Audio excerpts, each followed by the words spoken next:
4 rumah semi permanen di pemukiman padat penduduk di kawasan Tujuh Ulu, Kota Palembang, Selasa 7 November 2023 malam terbakar. Warga menerangkan, api terlihat dari salah satu rumah warga dan berusaha dipadamkan. Namun karena banyak bahan yang mudah terbakar, api kemudian cepat menyambar ke 3 rumah lainnya. Api baru dapat dipadamkan 2 jam setelah 6 unit mobil pemadam kebakaran diturunkan ke lokasi. Akibat kejadian, seorang pemilik rumah yang berusia 50 tahun diduga tidak sempat keluar, terjebak dan tewas.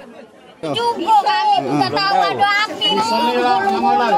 Ya, kami lagi makan itu nasi masih aja. Di rumah.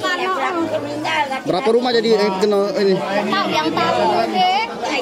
Macang tadi ya? Ya, itu yang dari awal itu, awal juga. Macam Ida ini. Tadi ya? Cik-Onya, nggak tahu rumahnya ibu, kan ada rumahnya ibu. Ida, rumahnya oh, rumah Cik-Onya. Ada korbannya lagi? Penyebab kebakaran masih diselidiki polisi, namun dugaan awal kebakaran terjadi karena arus pendek listrik.